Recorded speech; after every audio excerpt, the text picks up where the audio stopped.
Cette semaine, à Tribune locale, je m'entretiens avec le député de Papineau à l'Assemblée nationale, M. Alexandre Iraca.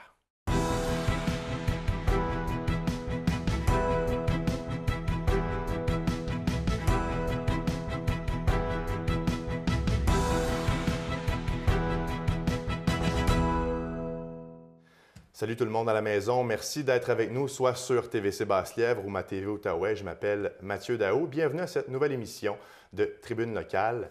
Monsieur Iraca, merci d'être avec nous en studio. Ça me fait plaisir, Mathieu. Vous allez compléter 6 ans de politique provinciale dans les prochains mois, dans le magnifique comté de Papineau, comme vous aimez si bien le surnommer. Est-ce que ça passe vite, 6 ans?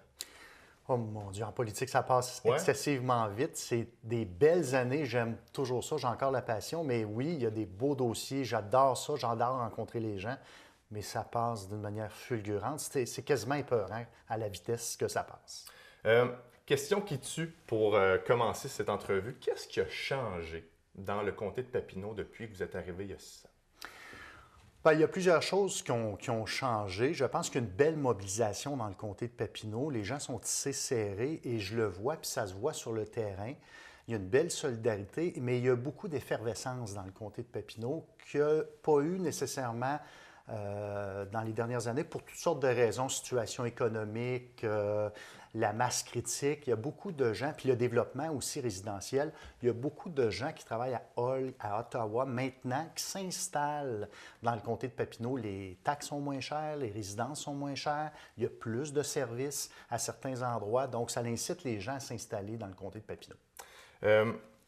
Est-ce que vous allez vous représenter aux élections qui s'en viennent? Alors, il va y avoir une annonce officielle au mois de mai, mais j'ai encore beaucoup de passion en politique. Qu'est-ce qui est mieux, selon vous, pour la population, qu'un député reste longtemps dans son comté ou qu'il change après quelques années? Je ne suis pas certain de saisir votre question, là, dans le sens reste... Qu'est-ce qui est le mieux pour la population, le changement ou la continuité? Ah, bon, bien, la population a toujours raison. Mm-hmm. Alors, et on a la chance de vivre dans un pays démocratique. Alors, les gens, lorsqu'ils sont plus satisfaits d'un parti ou d'une personne, ont la chance de voter pour une autre personne ou un autre parti. Alors, moi, je me réfère toujours au bon sens de la population lorsque vient le choix de décider si quelle personne doit occuper le poste, que ce soit au niveau du conseil municipal, maire ou député. La population a toujours raison. L'important pour un candidat, peu importe quel parti ou n'importe quel parti, c'est d'être à l'écoute de la population, d'être sur le terrain, selon moi, c'est mon opinion personnelle, et se lever le matin, d'avoir la passion d'aller travailler chaque dossier à 100 %. On va parler du budget parce qu'il a été dévoilé il y a quelques jours. Votre collègue Carlos Letao a dévoilé le 5e et dernier budget avant les prochaines élections, un 4e budget équilibré de suite. Peut-être rappeler aux gens à la maison, qu'est-ce que ça veut dire, en premier lieu, un budget équilibré? Alors, un budget équilibré, ça veut dire qu'on ne dépense pas plus des revenus qu'on a eus dans la dernière année. Alors, on arrive avec un budget comme chaque citoyen fait à la maison, n'achète pas les produits quotidiens comme l'épicerie, les achats de voitures, au-delà des revenus qu'il gagne. Donc, à la fin de l'année, pour les achats quotidiens, il faut que ça soit équilibré. C'est ce qu'on a fait. Nous, c'est très, très important pour nous de remettre toujours des budgets équilibrés, ne pas dépenser plus que nos revenus. Il y a beaucoup de groupes de personnes qui vont pouvoir bénéficier de ce budget-là, les PME, les familles, les prochaines générations, les nouveaux propriétaires également. Qu'est-ce qui sera le plus bénéfique pour nos gens ici, dans le comté de Papineau? Bien, écoutez, il y a plusieurs choses. C'est un beau budget. Je vais être honnête avec vous. Dans les dernières années, il y a eu de la rigueur budgétaire. Il fallait le faire parce qu'on se dirigeait vers un trou noir. Il fallait absolument, dans les dernières années, s'assurer qu'on arrête de faire des déficits. Certains diront, bon, OK, vous faites un budget électoraliste parce qu'on approche des élections. Je vais vous dire, vous pouvez le dire comme ça, mais la réalité, c'est que si on avait voulu faire un budget bonbon, comme certains appellent, on aurait remis un budget déficitaire et on aurait fait plaisir encore plus à tout le monde, mais nous, on tenait absolument pas à léguer une dette à nos enfants. Donc, c'est pour ça qu'on a remis un budget équilibré. Même si on est en élection, il était hors de question de remettre un budget déficitaire. Non seulement on a remis un budget équilibré, on commence à rembourser notre dette. Alors, on a mis 10 milliards de dollars sur la dette, ce qui fait qu'on paie beaucoup moins d'intérêts sur la dette. On économise plusieurs millions de dollars et c'est un cercle qu'on veut faire toujours pour les prochaines années si la population nous donne encore le mandat aux prochaines élections. Alors, pour le compter ici, dans le budget, où il va y avoir des impacts, il y a eu une augmentation de l'allocation budgétaire pour l'éducation, notamment au niveau des infrastructures et au niveau de l'embauche de professionnels. Il y a eu 3100 professionnels cette année qui vont être engagés. Et à terme, il va en avoir 5000 à la fin de 2019 pour venir aider les enseignants dans les classes, qui va faire une différence dans nos écoles ici. Il y a un montant énorme au niveau des infrastructures scolaires. Alors, je sais qu'il y a 2 projets ici qui ont été déposés par la commission scolaire au Cœur des Vallées, à savoir une nouvelle école à Buckingham, une nouvelle école primaire à Buckingham et un agrandissement d'école primaire à Thurso. Alors, le budget des infrastructures étant augmenté, il va y avoir 2 vagues d'annonces, une en juin 2018 et une en 2019. Alors moi, je suis le dossier, je vais faire en sorte pour que ces 2 demandes-là puissent être favorables. Il va y avoir des annonces qui vont arriver bientôt. 4,6 c'est le pourcentage d'augmentation des dépenses dans le domaine de la santé pour cette année. Est-ce que c'est assez, selon vous, M. Racotte, compte tenu de la crise qu'on a vécue là, depuis les derniers mois? Bien, écoutez, certains diront que c'est jamais assez, mais en santé, lorsqu'on prend de la moitié totale du budget du Québec, à un moment donné, on ne peut pas tout mettre dans le même panier, mais 4,6, ça me semble très bien. D'ailleurs, les analystes ont dit que c'est un montant considérable. Là. Il va y avoir de l'embauche, des nouveaux embauches d'infirmières notamment. On vient de s'entendre aussi pour la convention collective des infirmières, ce qui est une excellente nouvelle. Ça a fait une différence ici pour le CLSC dans Petite Nation, où j'ai annoncé l'ouverture 7 jours semaine. Présentement, il est à 6 jours semaine. La seule raison, c'est qu'il manque un médecin qu'on ne trouve pas actuellement, mais on va le trouver. Les infirmières ont été embauchées, les préposés aussi. D'ailleurs, selon vous, est-ce qu'il manque de postes dans le domaine de la santé ou on a de la difficulté à les combler? C'est la deuxième option. Oui. Pourtant, ce n'est pas ce qu'on entend. Là. On a beaucoup de difficultés à combler des postes. Il y a des postes d'ouverts d'infirmières. C'est pour ça qu'il va falloir augmenter les cohortes au niveau des infirmières. Le taux de placement est 100 %. Donc, les postes sont là. C'est qu'on a des difficultés à recruter. Même chose en région pour les médecins. Parce que je dirais que pour la cohorte des médecins, on l'a déjà augmenté, il y en a beaucoup, mais certains hésitent toujours à s'installer en région, mais il faut travailler fort là-dessus pour les inciter à venir. Pour ce qui est du temps supplémentaire, par exemple, c'est ce qu'on dénonce notamment beaucoup. Là. Qu'est-ce que vous pensez de ça? Bien, écoutez, le temps supplémentaire, il faut l'éviter le plus possible parce que trop d'heures, c'est pas bon dans une semaine. Le problème, c'est que les postes sont ouverts, l'argent est disponible. Mais on n'applique pas. Bien, il n'y a pas d'application. Donc, je ne dis pas qu'il n'y en a pas, mais il n'y en a pas à la hauteur de ce qu'on souhaite. Donc, évidemment, puisque là, on vient de s'entendre avec les infirmières, il faut créer un environnement positif pour inciter les jeunes filles, en majorité, ou les jeunes garçons, qui sortent de leur technique ou leur baccalauréat pour des postes d'infirmiers, infirmières, à appliquer. Et on va voir le résultat de ça. Peut-être qu'avec tout ce qu'on entend, c'est moins tentant d'appliquer dans le domaine de la santé. Exactement. C'est comme un cercle vicieux. Exactement. C'est pour ça qu'il faut créer un enchaînement positif du milieu de travail. Et c'est ce qu'on souhaite faire. Il va y avoir aussi des investissements en infrastructure. Moi, je m'attends à ce que mon dossier de 55 lits au CHSLD de Buckingham aboutisse bientôt. Je travaille fort là-dessus pour qu'on procède à l'agrandissement. Il manque de place au CHSLD à Buckingham. Il manque 55 lits et moi, je veux l'annoncer bientôt. Bon, à part l'UQO qui va recevoir un montant pour effectuer des travaux d'agrandissement, je crois qu'on veut déménager le pavillon Lucien Brault à celui de Taché. Il ne semble pas avoir grand-chose pour l'Outaouais, pour le comté de Papineau dans le budget. Est-ce qu'il manque des choses à ce budget-là qui devraient s'y retrouver? Dans le budget, c'est les grandes lignes. Ouais. Alors, ça va être ventilé dans les détails dans les prochains jours, dans les prochaines semaines. Comme par exemple, au niveau des infrastructures scolaires, je vous parlais, bien là, on va avoir les résultats de ça en juin. En santé, dans les infrastructures, bien moi, comme je parlais du CHSLD ici à Buckingham, il manque 55 lits. Il y a des sommes de plus qui sont allouées pour ça. Donc, moi, je pense que ça va créer des résultats positifs. Je ne veux pas vendre la mèche avant tout de suite, mais je pense que ça va créer des résultats positifs pour le comté ici. Le taux de taxation pour les petites et moyennes entreprises, extrêmement important pour le comté de Papineau. De 8 à 4, c'est bien de ça? 8 à 4 des congés aussi pour d'autres et des crédits d'impôt pour d'autres aspects financiers des petites et moyennes entreprises. Ça va avoir un impact extrêmement important pour les entreprises du comté de Papineau et il y en a beaucoup dans mon comté. Et il y a eu aussi de l'argent supplémentaire qui a été octroyé pour la francisation des immigrants et l'accueil des immigrants pour bien les parrainer. Il va y avoir une différence énorme sur le terrain parce que moi, les propriétaires d'entreprises que je rencontre me disent tous la même chose. On a de l'ouvrage, j'ai des contrats, ça va bien, j'ai de la difficulté à recruter de la main-d'œuvre.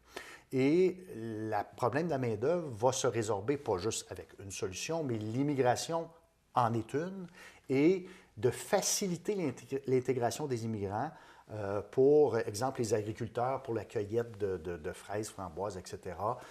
C'est un exemple, ou un boucher, ou une compagnie de boucherie ont de la difficulté à se trouver de la main-d'œuvre, mais ça va aider. Donc, ce qu'on retrouve vraiment concrètement dans le budget par écrit, ce sont vraiment les gros projets d'envergure. Et là, par la suite, on va voir apparaître les plus petits projets, mais ça s'en vient, ce que vous Absolument. dites, ce qui est inscrit noir sur blanc comme gros projet, c'est en haut de 50 millions dans le programme québécois des infrastructures. Tout le reste va être ventilé par la suite avec l'argent qui est octroyé dans les différents ministères qui va faire la différence dans le comté. Je vous rappelle qu'on est avec M. Iraka, député de Papineau. On prend une courte pause et on vous revient dans quelques secondes. La province de Québec peut compter sur une cinquantaine de télévisions communautaires pour assumer une couverture locale. 40 sont membres de la Fédération des télévisions communautaires autonomes du Québec. Les membres de la Fédération sont répartis dans 14 des 17 régions de la province de Québec. C'est 6,5 heures de production par semaine et de 2 heures d'information locale. 398 municipalités desservies au Québec avec un potentiel de 1,3 million de téléspectateurs. 932 bénévoles participent de près ou de loin à la programmation d'accès.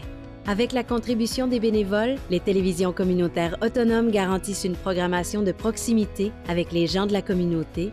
Le besoin et le désir pour une télévision communautaire sont d'être le reflet de la réalité et des réalisations du milieu, tant qu'elles continueront d'offrir de l'information locale, d'impliquer leur population et de défendre les intérêts de leurs concitoyens, les TCA garderont leur raison d'être. On est de retour à Tribune locale, toujours en compagnie de M. Alexandre Iraka. M. Iraka, je veux avoir des nouvelles de l'autoroute 50, de l'élargissement de l'autoroute 50. Ce qu'il y a de nouveau en ce moment à la hauteur de Buckingham, ce sont des lampadaires qui ont été installés. Quelle est la suite des choses maintenant? Alors, on ne peut pas faire une entrevue sans parler de l'autoroute 50. Non, c'est Alors, certain. il y a plusieurs aspects de l'autoroute 50. Les gens l'attendent, oui. leur tronçon. Ils veulent le tronçon, puis moi aussi. Parce que c'est le cas de dire... Ce tronçon-là était dangereux. Ce n'est pas le seul, mais il est dangereux. Absolument. Ouais. Alors, les lampadaires, les grands lampadaires, les gens l'ont vu, ont été installés. Et il va y avoir d'autres ajouts, là, comme des lumières là, à une sortie d'Owerty et l'épine. Il y a le 8 km là, de 4 voies vers Teussault. Alors, c'est toujours les experts font l'étude et font les maquettes actuellement. Ouais. 2019, il devrait y avoir les premières pelletées de terre pour le 4 voies, pour le 8 km vers Teussault. Ce tronçon-là commence à partir du moment où l'autoroute 50 se transforme en une seule voie. Exactement. Okay, lorsqu'on va vers l'est, là, ça se transforme en une seule voie. Alors, il y aura 8 km, 4 voies, autoroute 50, extrêmement important. Je sais aussi que mon collègue travaille très fort pour un autre tronçon vers chez nous. Mon collègue d'Argenteuil, Yves Saint-Denis, travaille très fort pour un autre tronçon dans le coin de Mirabel-la-Chute vers chez nous. Alors, le but, c'est qu'on se rejoigne. Je vais lui laisser faire son annonce en temps et lieu, mais je pense que ça s'en vient bientôt et ce sera une bonne nouvelle pour les gens d'ici. Et là, il y a peut-être des gens qui nous écoutent et qui disent « c'est pas dans notre secteur », mais il y a des gens qui passent.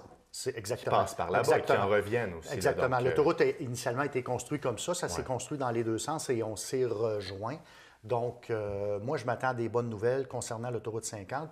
Il y a eu des sous qui ont été ajoutés dans le dernier budget pour les infrastructures. Et aussi, l'autoroute, oui, c'est le 4 voies, mais c'est aussi des haltes routières. Là, il y a un projet pour une halte routière, station-service, restauration à à Tursault. C'est zoné présentement agricole, mais il y a un petit bout qui va être dézoné et j'appuie ça, j'appuie le maire de Tursault là-dedans, qui va être présenté à la CPTAQ au mois de juin. Alors, on se croise les doigts pour que ça puisse passer à la CPTAQ pour qu'on puisse enfin démarrer la construction d'une halte routière à Tursault, ce qui serait extrêmement important. Il y avait eu des délais pour l'installation des lampadaires. Ça avait pris un peu plus de temps que prévu. Est-ce qu'on prévoit d'autres délais pour le début des travaux de l'élargissement? À ce stade-ci, absolument pas. On s'en était parlé pour les lampadaires. Là, il y avait eu la grève des ingénieurs qui avait affecté au niveau du délai. Mais tout avance très bien pour l'élargissement à Quatre-Voies dans ce dossier-là. Dans le budget, on prévoit plusieurs milliards de dollars dans le transport en commun. Le prolongement du Rapibus entre La Brosse et Lorrain, vous étiez là lors de l'annonce il y a quelques jours avec le ministre des Transports. Qu'est-ce qu'on a annoncé, grosso modo? Alors, nous, on a injecté 26 millions pour prolonger le Rapibus de La Brosse à Lorrain, ce qui est une excellente nouvelle pour les gens de l'Est, Buckingham, Masson, Angers, l'Ange-Gardien, même des gens de la Petite Nation là, qui travaillent à Hall. En quoi c'est bénéfique pour nous? C'est parce que les gens, il y a beaucoup de gens, moi, que je connais du secteur ici, Buckingham, Masson, Angers, qui se rendent à La Brosse, qui stationnent là, qui prennent l'autobus, qui s'en vont travailler à Ottawa ou à Hall. C'est très engorgé, La Brosse, pour ceux qui prennent l'autoroute là, vers l'est le matin, là, à 6 h le matin, 7 h le matin. Ça peut être très engorgé, stationné à La Brosse.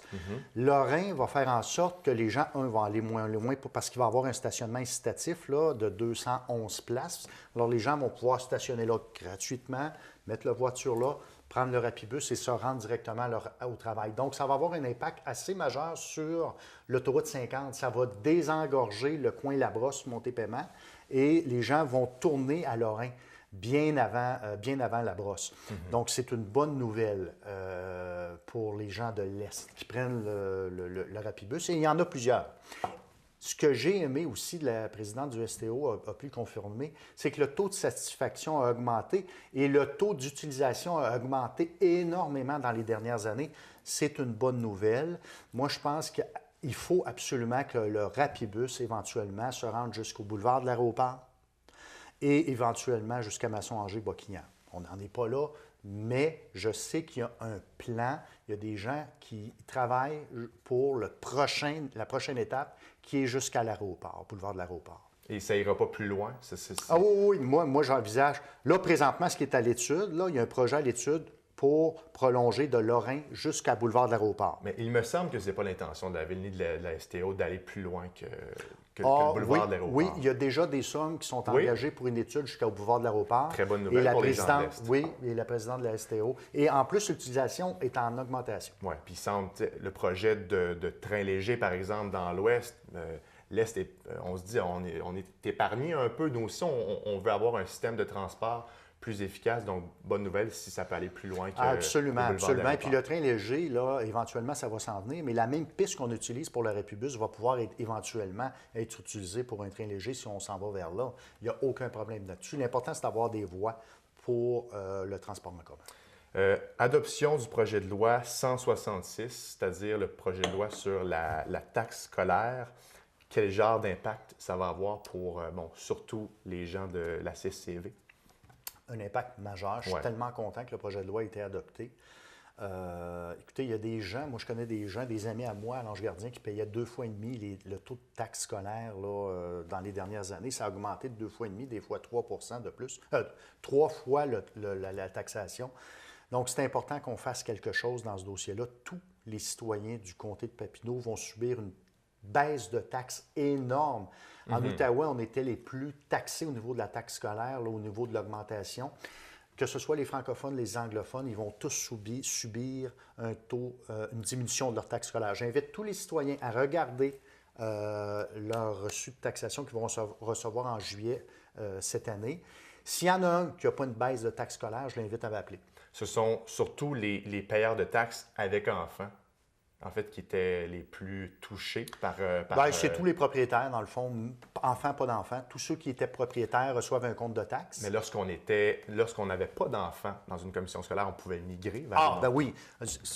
Lorsqu'on n'avait pas d'enfants, Ouais. certains choisissaient de migrer à la commission scolaire anglophone. Alors, ça ne servira plus à rien de faire ça parce que Exactement. ce sera un taux de taxation unique anglophone, francophone pour tout l'Outaouais. C'est ce que les commissions scolaires demandaient, c'est exactement ce qu'on a fait. Et je pense que c'est une excellente chose pour tous les citoyens. Élections scolaires maintenant, ça devrait se dérouler un mois après les élections provinciales, c'est-à-dire au mois de novembre.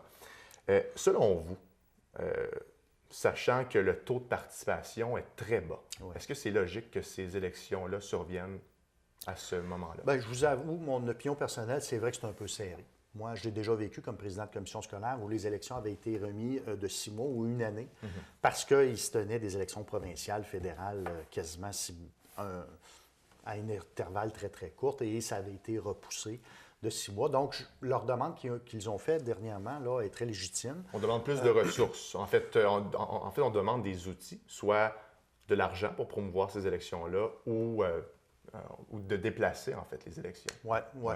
C'est une demande pour déplacer les élections. Moi, je pense que c'est une demande très légitime. Je vais en parler à mon collègue Sébastien Proulx. C'est la première fois qu'au provincial, on va faire des élections à date fixe. C'est la première fois de toute l'histoire du Québec où on sait que les élections, c'est le 1er octobre. Habituellement, c'était le premier ministre qui décidait. Il pouvait faire son mandat entre 4 et 5 ans. Maintenant, c'est toujours à date fixe. Et les élections scolaires, habituellement, c'est au mois de novembre. Donc, c'est un mois de différence. Donc, la question va être étudiée sérieusement. Plusieurs petits sujets en rafale. Inondations. La firme indépendante Muse a dévoilé son rapport. C'est un peu le post-mortem de ces inondations-là. Masson-Angers a été pas mal affecté. Quelles sont vos réactions à la suite de la publication du rapport? Bien, écoutez, je pense qu'il y a des choses intéressantes là-dedans, dont au niveau de la communication aux citoyens et aux politiciens dans les secteurs pour que ce soit plus fluide. C'est sûr que ce qu'on a connu, c'est exceptionnel, là. Une inondation comme ça, la dernière fois, ça s'est passé dans les années 70. Donc, ça fait extrêmement longtemps. Mais il y a plusieurs correctifs qui doivent être apportés. Je sais qu'il y a des choses qui ont été ajoutées par la Ville de Gatineau, des compteurs hydrométriques là, pour le niveau d'eau. Nous, ce qu'on a fait au ministère de la Sécurité publique, c'est qu'on a engagé une personne à temps plein strictement pour l'Outaouais, un directeur régional de la sécurité civile, ce qu'il n'y avait pas avant. Il y en avait un qui couvrait l'Abitibi et l'Outaouais. Maintenant, il y en a un qui couvre juste l'Outaouais. Et tous les systèmes aussi de communication et de lien avec l'armée canadienne. Là, je sais que moi, pour avoir été sur le terrain, surtout avec Marc Carrière là, dans le conseil municipal, là, dans le secteur Masson-Angers sur le terrain, je vous dirais que c'était assez difficile dans le secteur fer à cheval. Êtes-vous un amateur de boxe, M. Racca? Oui. Oui? Oui. Vous avez décidé d'investir pour une série de galas. Pourquoi vous avez décidé de vous lancer dans ce projet-là? Oui, bien pour moi, la boxe a toujours été important. Je vais vous dire une chose, un jeune qui a de la difficulté à la maison ou à l'école, lorsqu'il s'inscrit dans un club de boxe, il y a 1, 2, 3 entraîneurs qui s'occupent de lui. Lorsqu'il se prépare à monter dans un ring de boxe devant 500 personnes, les salles ici sont pleines, et qu'il est applaudi, et qu'il y a 3 entraîneurs, 2, 3 entraîneurs dans son coin qui le soutiennent, puis qui disent « Vas-y mon gars, vas-y ma fille », sur l'estime de soi, ça fait une différence dans tous les aspects de la vie. Alors, il faut être en forme, c'est des gens qui s'occupent de toi, il faut que tu t'entraînes, mais au niveau de l'estime, ça fait une différence à l'école, au travail, puis ça te suit partout dans la vie, comme plusieurs autres sports. Il reste quelques secondes. Campagne électorale qui s'en vient très bientôt. Comment vous anticipez ça? Bien, écoutez, ça va être une campagne effrénée. Oui. Alors, je suis prêt pour la campagne, mon équipe est prête. On va avoir des belles choses à dire et à annoncer, puis on va avoir un beau programme.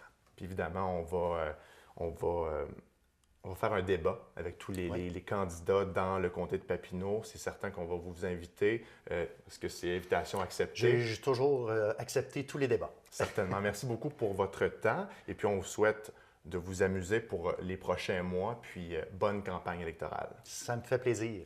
Je m'appelle Mathieu Daou. C'était Tribune locale pour aujourd'hui. Si vous avez des questions ou des commentaires, vous pouvez nous écrire aux nouvelles au pluriel à commercial.tvc.qc.ca. On se dit à la semaine prochaine. Au revoir.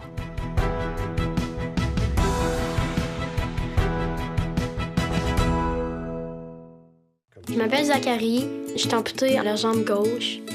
Ça, ici, c'est fait en quoi? Ça, c'est de la fibre de carbone. J'étais super contente d'avoir ma nouvelle prothèse. En plus, avec un pied spécial. Ma nouvelle prothèse, ça tourne mieux, puis ça va beaucoup mieux. Là, je me dis, ouais, je suis capable. J'aime déjà jouer au hockey, puis j'aime jouer avec mes amis, fait que les deux ensemble, c'est super amusant. L'association des aptitudes, ça m'aide beaucoup.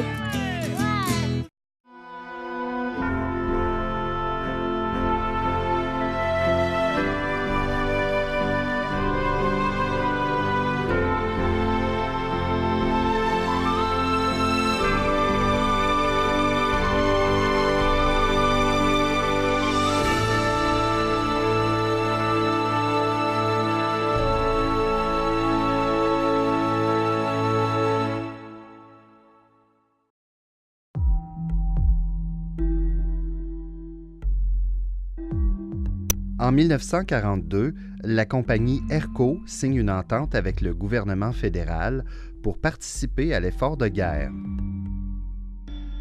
Un bâtiment sera érigé sur la rue Paluc où des capsules à phosphore pour obus et des grenades à fumigène au phosphore seront fabriquées. L'usine d'assemblage sera nommée Projet 29.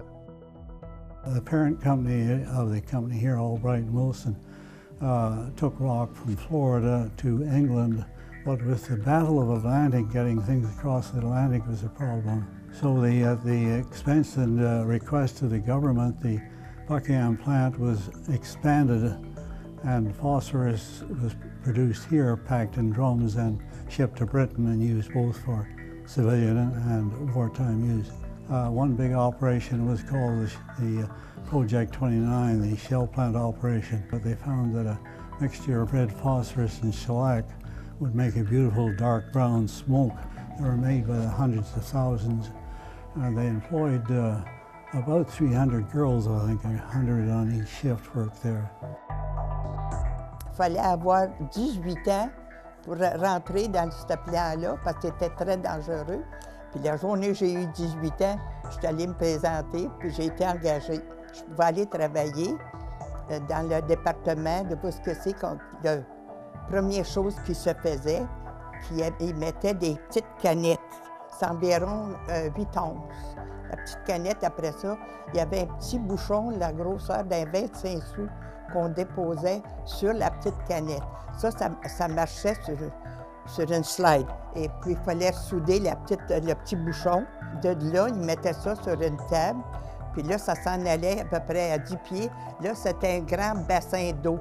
S'il y avait une qui coulait, ils mettaient une épingle à linge pour montrer qu'elle avait un défaut. Quand c'était fini, que tout était parfait, là, c'était emporté dans un autre département. C'était mis dans des tubes. Ça, c'était mis dans des boîtes scellées parce que ça s'en allait pour la guerre. Moi, je me suis fait brûler sur un pied. J'ai eu des reliques à peu près pour 30 ans de ça.